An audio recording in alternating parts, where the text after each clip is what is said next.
উফ, এখনই কি গরম পড়ে গেছে। আর এই গরমের দুপুরে গরম ভাতে একটু কাসুন্দি ছড়িয়ে দারুণ লাগে। তবে কাসুন্দিটা একটু কিন্তু ভালো জাতের হতে হবে। আরে বাবা, এই আইসান জাইসান নাগ নাহি, বাঙালি কা নাগ হ্যায়। তাহলে প্রথমেই এই কম্বিনেশনটা একবার দেখে নিন।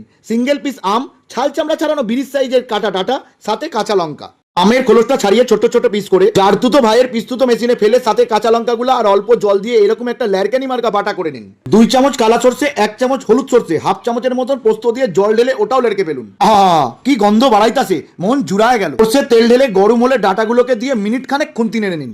ডাটার ভেতর দিয়ে যখন 2-4 খান বিচি খুল্লা বাড়াইবে তখনই 4-5 চামচ আম লঙ্কা বাটা ছড়িয়ে দেন। ভালো করে আরো 1 মিনিট ভেজে পরিমাণ মতো নুন হলুদ দিয়ে ভাজতে ভাজতে শুকনো পাড়া দেখতে হলেই সরষে বাটা ছড়িয়ে ফেলান। নাড়তে নাড়তে স্ক্রিন যখন ড্রাই টাইপ হবে আরো 1 চামচ আম বাটা দিয়ে ঘেঁটে দিন। সব মিলেমিশে কড়াই যখন স্লিপ খাওয়ানোর লক্ষণ দেখবেন নামিয়ে ফেলান। এ ভাই, একদম খাঁটি অরিজিনাল আম কাসুন্দি। তাহলে আর দেরি কিসের, কাসুন্দি হাতে মেখে ফেলান ভাতে, সাথে ডাটারে চাবান আর পুরোটাই মজা নেন।